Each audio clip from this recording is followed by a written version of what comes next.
What is up, everybody? Adam Mares here, and I'm joined by two buddies, Bobby Karalla, Marc Stein, both from DLLS. And you guys have a lot I want to ask you about because we have some of your guys. Tim Hardaway Jr., Jared Dudley, and now JJ Barea. I'm going to start with Tim Hardaway Jr. I'm excited about this one. I think that he might see the biggest bump of all the guys coming over relative to where he was because I think he fits Jokic's style. Am I just being too optimistic here? I guess it depends. You know, we talked about this the other day, and you said, well, the contract is different. And that is such a determining factor, I think, because whenever Tim was in Dallas, he was making $17, $18 million a year, you know, sometimes a little more than that, depending on what year it was in his deal. And when you're paid that highly, your minutes are going to be high, your role is going to be large. And on some of those teams, you know, the Mavs had some defenders, obviously, around Luka, some wings. You know, it was Luka and KP for a little while there before Kyrie got there. And in those years, the Luka KP years, they needed someone else on that team to be dynamic in some way. You know, Dorian Finney-Smith, Reggie Bullock, some of these guys, you know, before Jalen Brunson emerged, could defend and could shoot, but no one could really do anything with the ball. And so Tim was kind of the grease on the wheels. You know, he would take a kick-out pass from Luka and could do something that could punish double teams. But as the Mavs continued building their team and Nico Harrison took over, J-Kid took over as coach, you know, they brought in guys like P.J. Washington, you know, guys that were Kyrie, obviously, that could do a lot more with the ball. And so that wasn't really needed from Tim. They just needed him to shoot. But I think he still wanted to be that kind of player, you know, that real aggressive guy with the ball in his hands. And that drove Mavs fans a little insane, right? I think. So he steps outside. When you ask him to be a little bit too aggressive, that's where things could go off the rails. And yet, I saw an interview with him the other day on the Old Man and the Three podcast. Very excited to get to play with Jokic. And it kind of hinted at, because I don't have to just stand in the corner, I get to kind of dribble the ball around and make plays. It's really just going to be the buy-in. If he buys into the role, I mean, he's going to be a steal at that price. He's still a really productive player. I think the Pistons were really happy to have him. When that whole trade went down last offseason, I think, you know, obviously he's got the college tie-in to Michigan, but right. I mean, there was question like, how would a veteran like Tim Hardaway fit into a Detroit team coming off, were they 14-win season? But he was really good there. They liked him there. If he buys into the role, he can still be very valuable, and that contract could be a steal. I think we know the Nuggets need shooting, but you know, as Bobby said, there were times in Dallas where he wanted more of a role, and it didn't come his way, and things got a little messy. So, he was being yanked around a lot, though, to be fair. You know, Rick and J-Kid both would start him and then sit him and then play him 35 and then play him 15. And just this sort of like yo-yoing back and forth. And I'm sure, you know, not only is it mentally frustrating, but also physically like staying in rhythm and keeping a rhythm. And he is such a rhythm guy. You know, he'll go 18% from three for 2 months, and then he'll be like a 52% shooter for like 3 weeks. You're just like, oh my God. Yeah. You know, this guy's unbelievable. Yeah. Well, the other thing that the Nuggets did was they hired a couple of assistant coaches, Jared Dudley and JJ Barea. They're going to be lead assistants for Denver. So start with Jared Dudley, who's the number one assistant to rookie head coach David Adelman. What can you tell me about him, Mark? What does he bring into the table? He's going to be a future head coach in this league, and this is a huge step for him. Memphis wanted Jared Dudley. Cleveland wanted Jared Dudley, and Denver, like Memphis, was offering the number one chair next to Adelman. And you know, Jared Dudley, you know, not only is he high energy, not only does he have great rapport with players, having been a player himself in this league for a long, long time, he's not afraid to tell it like it is to guys. And I think that's something that really was notable and contributed to his success in Dallas. You know, he was still at the end of his career, he was in that Udonis Haslem role for the Lakers. That's how he got to know LeBron James and Anthony Davis and Jason Kidd, who was an assistant under Frank Vogel. And he was still at that point thinking about playing at least one more season. And Jason Kidd and the Mavericks said, start your coaching career. Just trust us. Come here. And Jared Dudley dove into coaching, and he was a massive part of the Mavericks coaching staff for the last 4 years. But this is just the natural evolution for him. I mean, he is a very entertaining interview. He loves to do interviews. Really? So if you guys got to get him on. If you get him on the show, yeah. I don't know if the Nuggets, some teams have a policy where assistant coaches aren't allowed to talk. If the Nuggets are one of those teams where the assistant coaches are allowed to talk, you're gonna have him on at some point, and it will be one of the liveliest interviews you guys do. He was very popular with the media as a player, as an assistant coach. He was always doing the TV interviews. Like he's a very gregarious guy, but like I said, he doesn't know Jokic, but my suspicion is he will win his respect pretty quickly, but also be able to even say what needs to be said to Jokic. Right. And not everybody can do that. Right. And that's, I think, one of his special skills. Is he like an offensive specialist, defensive specialist, or technically or tactitionally? Make wake it up. We're tactically. There it is. Tactitionally. Tactitionally. I think, I know he was. Sean Sweeney was the Mavericks' #1 assistant throughout Jason Kidd's tenure. Defense was Sean Sweeney's specialty, and I know that Jared Dudley did study a lot under Sweeney as part of his, I got to learn this coaching thing. I got to dive in head first. Sweeney's one of those guys who spends 25 hours a day in the gym. I'm going to be like him. I'm going to learn defense from him.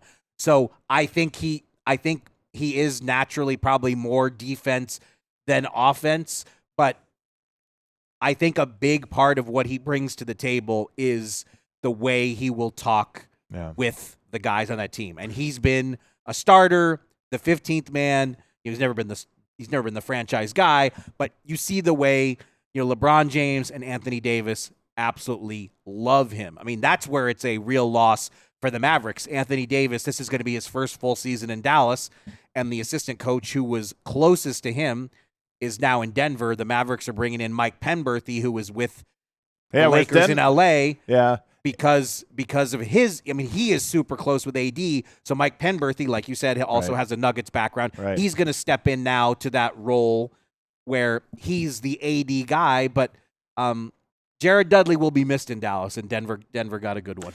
So you're a little bit younger than me, Bobby, but the 2011 championship is all about Dirk, J. Kidd, Jason Terry, but the fan favorite was JJ Barea. Oh yeah, and so I have to imagine number one, he's thought of very fondly by Mavs fans. But what can you tell me about him as a coach?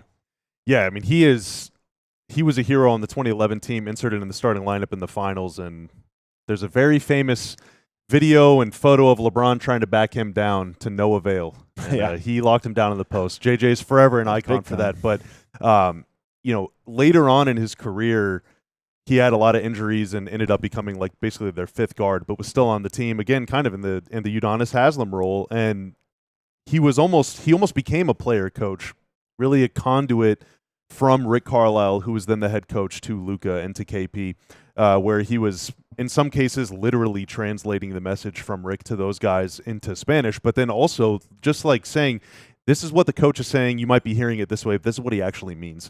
The translator, I like it. Yeah, and also he was able to listen to those guys and willing to listen to those guys too as a sounding board and for vent sessions, whatever, but then also being able to communicate to them at a high level, and he sees the game through a point guard's eyes, which I feel like Jokic isn't really a point guard, but he definitely sees the game differently than most bigs.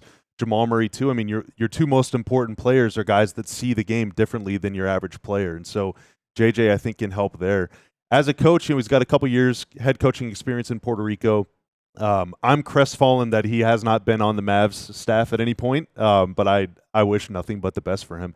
But yeah, I mean, much like Duds, he's willing to tell a guy, man, you suck tonight, like what's going on? Yeah. But he will earn their respect and earn their trust, and is just a world-class communicator and a world-class vibes guy.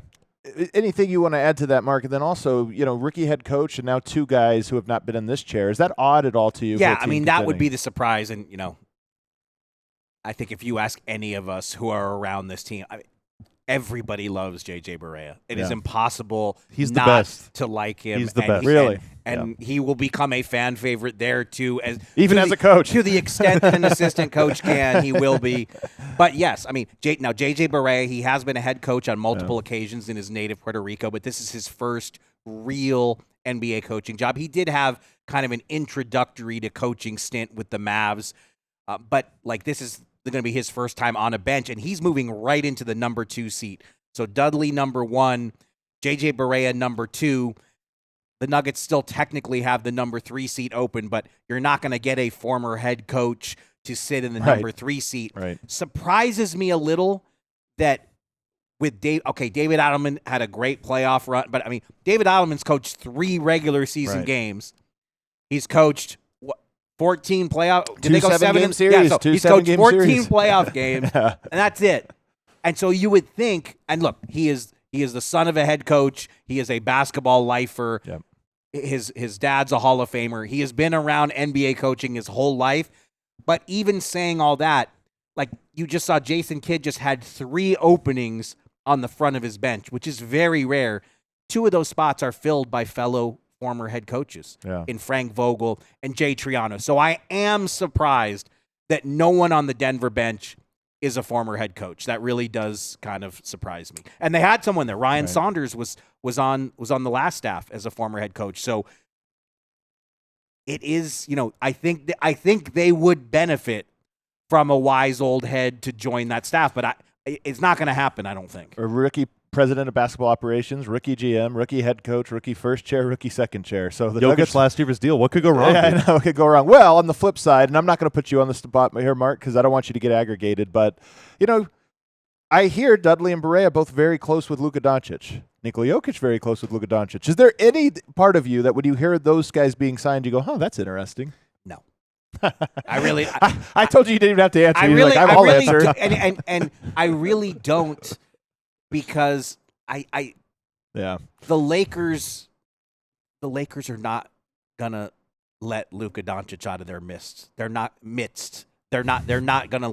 gonna squander this opportunity. The Mavericks won the lottery in May. Yeah. The Lakers won the lottery in February. They're not going to let 77 slip away. Look at the history of the Lakers. This is, So you think that had 0% to do with I'm never Denver's going to. hiring? No. In the NBA, after February, Yeah. after that, After what you saw. nothing is Yeah, 0. yeah. I'm never going to. Nothing is 0. The JJ one I is might the even one that lose weight one of these days. Nothing is 0. the JJ one surprised me a lot, Mark. Like Duds makes sense. He's interviewed for head coaching jobs. It's a promotion, but like getting JJ it registered on my So radar. if that happens, if his dream scenario happens, are you leaving us for DNVR? That's gonna be tough, dude. Oh, Those man. games would be a lot of fun to watch. Oh, man. It'd be a lot of fun to watch together. You know what? We've got to see Bobby in Denver here So very you're soon. so Coming soon. You're not at 0. You're clearly at like 82%. I mean, look, I said it was interesting. I'm not going to go beyond that. It's objectively interesting. It's and it stops there. It's very curious. That's some insight there for some of the new members of your Denver Nuggets. Check out the DLLS Mavs pod. You guys have been on fire out here. Had some great guests. Who's been on the show? been We fun, love it, man. We love being out here. It really has been great. We had Ryan Nebhard live in studio with us. We've had a slew of fellow Dallas media members who are also on this trip joining us, and like we've been looking forward to this for a long time. Yeah. Some of us have had a better trip than others, but we can't reveal I had a good reveal morning. all those specifics. I had a good morning. On this family program, but Well, there you go. Check their show out, DLLS Mavs. Everybody hit that like button on the way out.